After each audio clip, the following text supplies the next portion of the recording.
What's up, guys? Welcome back to another episode of the vlog. I'm Dookie Betts. This is going to be vlog number 10. We got a nice little 25-cent, 50-cent home game for you guys today. Starts off a little bit slow, I won't lie, but the action gets absolutely bananas towards the end. Make sure to watch until the end on this one, guys. We play some 600, 700, 800, maybe even 900 big blind pots. Really crazy game. I know it is only 25 cent, 50 cent, but it's still action-packed. Also, I know a lot of you guys like the smaller stakes home game stuff. It's more relatable than watching somebody play a $50,000 buy-in. So if you guys do like the smaller stakes videos, let me know. We play a lot of small stakes home games here, so I am not short on content for that. Just let me know if you guys want to see more of that. Also, a few quick things.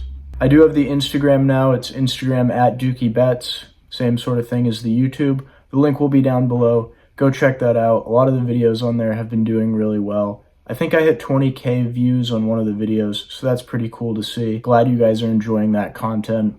Once again, go check that out. And last but not least, I did try a new editing style on this video. It is the 10th vlog, so I figured might as well mix it up, try something new. So if you guys like this editing style more so than the ones in the past, also let me know in the comments below. And without further ado, watch me turn my sand into gold. Alright, to start the night, we are in the game for $50. This game on the smaller side, like I said earlier. The game is small, but it doesn't lack action. One of the first hands of the night, we pick up ace, queen offsuit. We've got an under the gun limp, and we pretty quickly raise the cutoff here to $250. Eventually, it gets to the button player. He sticks in a call. It folds around to the big blind, and she's going to 3-bet us here to $8. Folds back to me, and I got a decision to make. We have played with this player quite a bit. She is on the aggressive side, so I think once it folds to me here, we have a pretty easy jam here with our ace-queen. We probably could call. I think it's probably solver approved to just call here, but we take the aggressive line. We go all in for about $48, and she pretty quickly folds her ace-jack. So we clearly missed out on some value here, but I really don't hate my play at the end of the day. 9 minutes later, we look down at the ladies in the cutoff. We've got an under the gun limp, and I raise to $2.50. The button eventually 3-bets here to $11, and it folds back to me. And like I did earlier, we're just going to rip this in his face. All in. Once or twice. Queen, queen. Ace, king.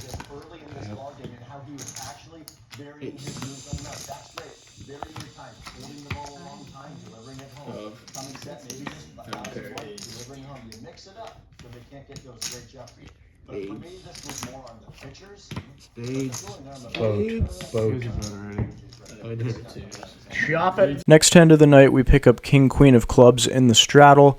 We are in fact straddling because we're an adult, and that's what adults do.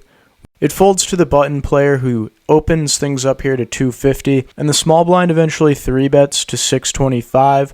I think that this 3-bet sizing is pretty small given the fact that the small blind is out of position versus the button, so it should be more like $9.50, $10. Because the button player is on the looser side and not super aggressive preflop, I think we can call here without very many repercussions of getting 4-bet by the button player. So we can play cheaply here. I do end up calling, and the button calls as well. So we are kind of in the weeds with this one so far, but let's take a flop. The flop comes 5-5-4 rainbow. At first glance, I thought that this board would be better for the straddle range versus the button and the small blind 3-better. But I really don't know how much 5x I'm actually defending in a 3-bet pot here, so I think this is a pretty neutral board in terms of ranges overall.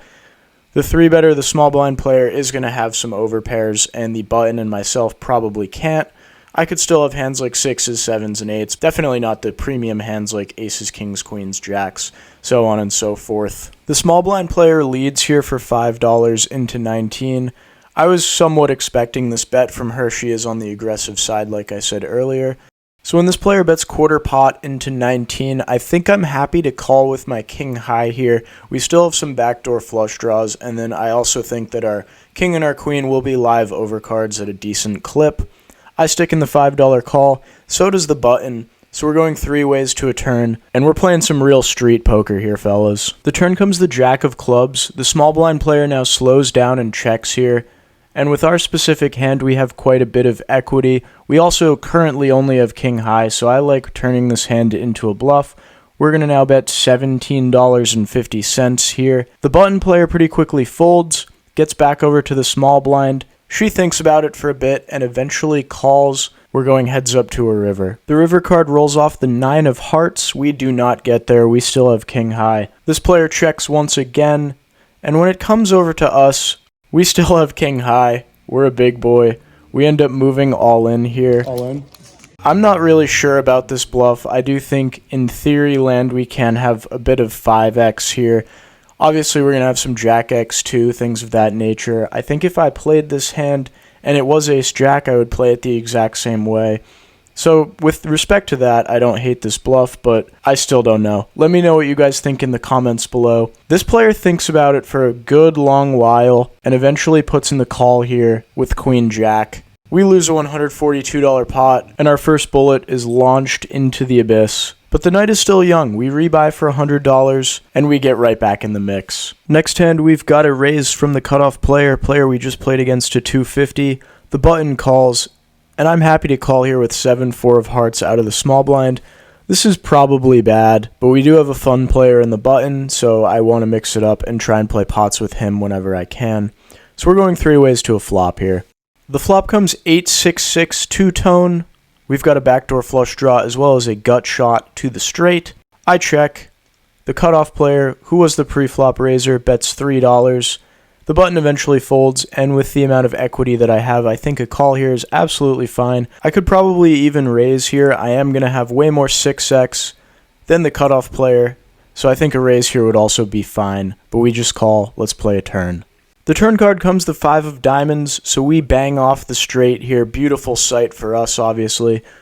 To make matters even better, we are up against the aggressive female player that I mentioned in the prior 2 hands. So I'm going to check here once again, and she comes with a pretty large size of $10 relative to the size of the pot. And for this price, I'm probably just calling and playing this slow. Let's play a river. The river comes the ace of clubs. This is a really good river to get paid on because I do think a lot of her bluffs on the flop and the turn will contain some sort of ace.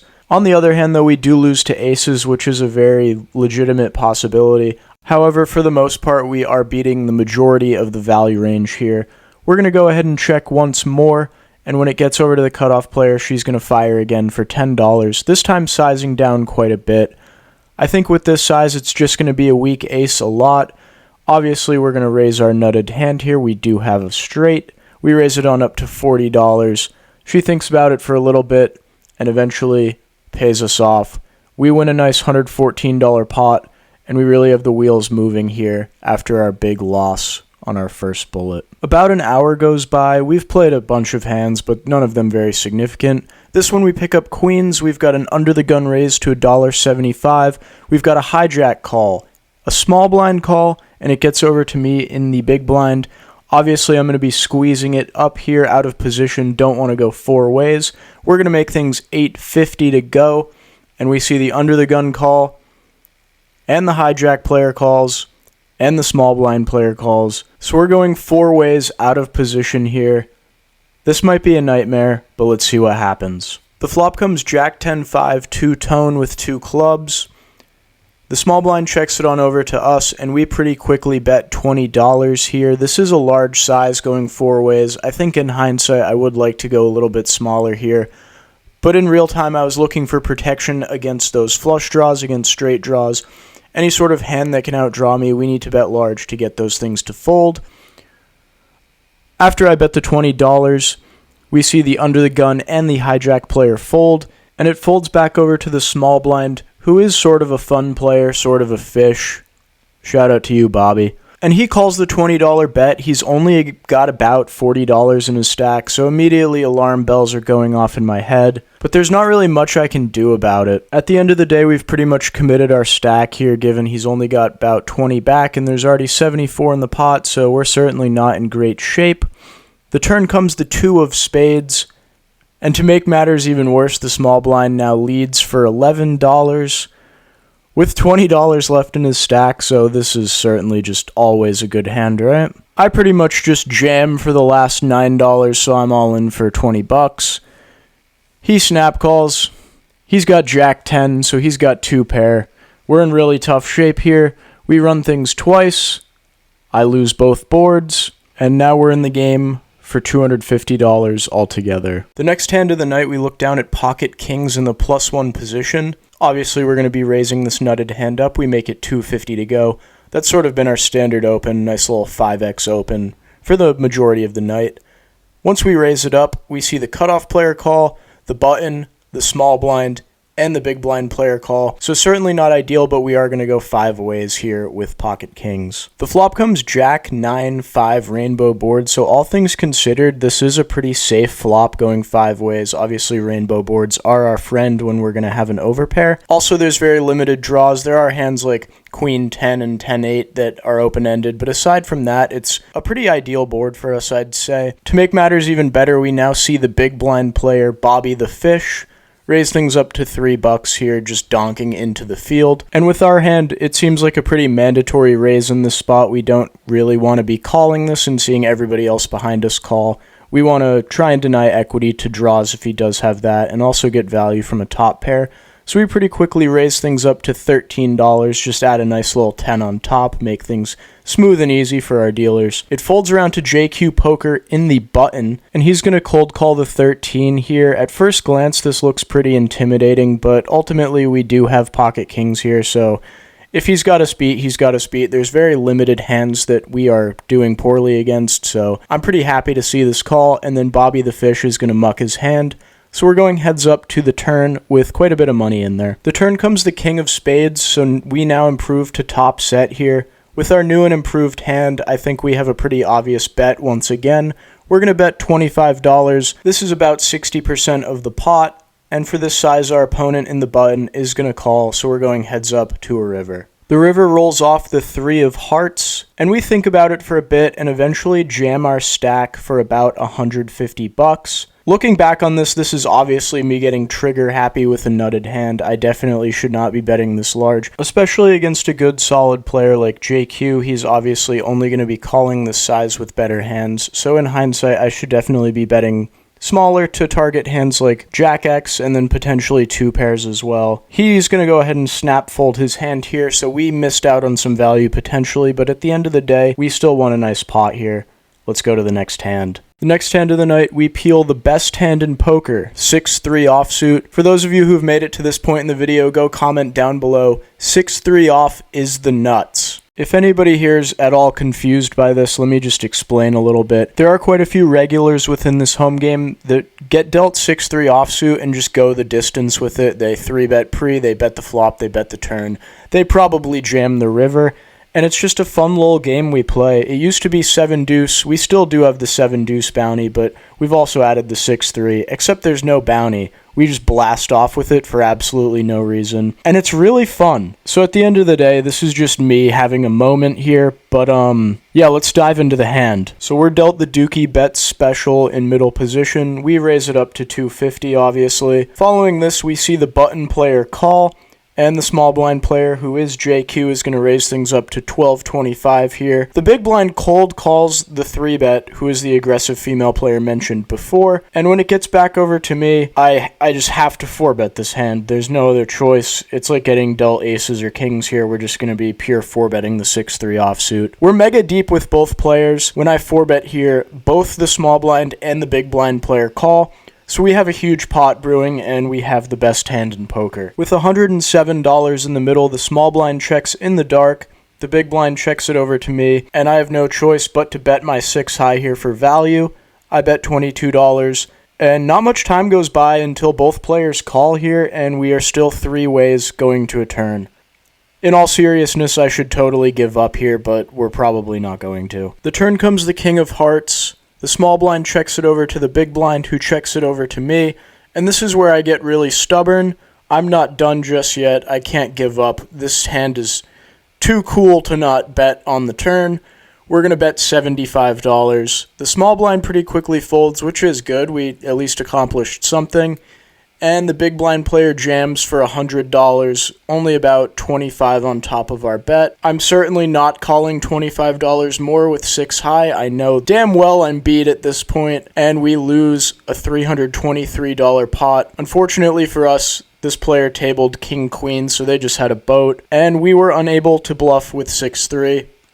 It was fun to at least try, right? This next hand comes about an hour after the 6-3 offsuit blow up, and we pick up the real best hand in poker, pocket aces.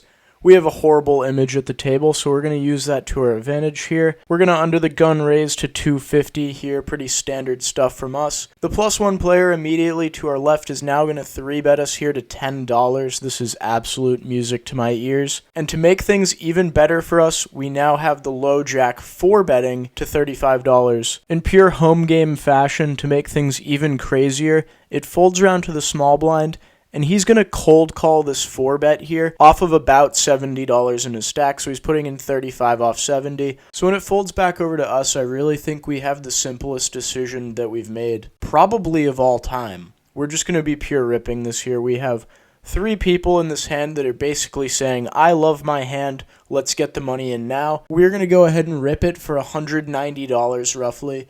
Nobody's this deep with us, but when they're putting in $35 pre-flop, I think it's a pretty easy jam here. It's going to fold back to the 4-better here, and he's going to think about it for a good long while. Eventually, he's going to agonizingly fold his hand, and it gets back over to Bobby the Fish. He calls our all-in. He's got $61 in his stack. It gets to showdown. We've got aces. He's got pocket jacks.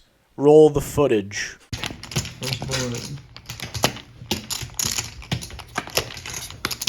Oh. Bro, we're safe there. I win that. That board's me. Oh, right behind it. Alright, it's now 11:18 p.m. at night.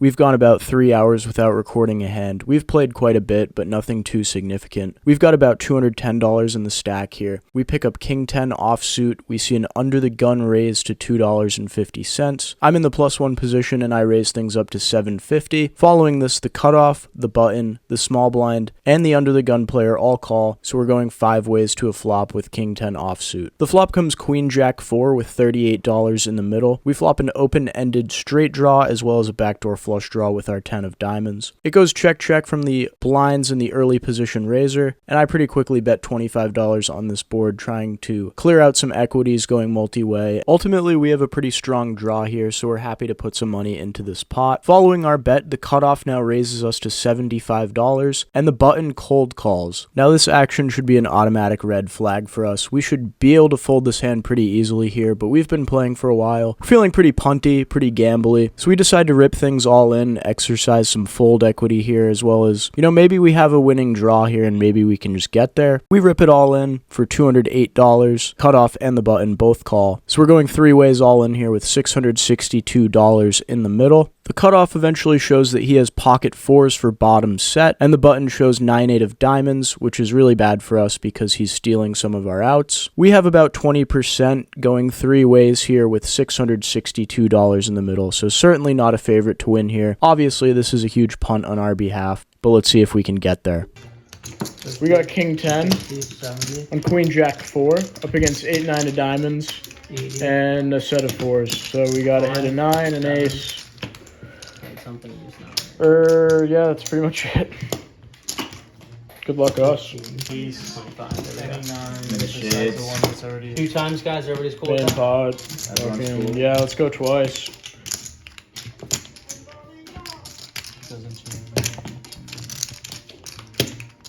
That's Graham.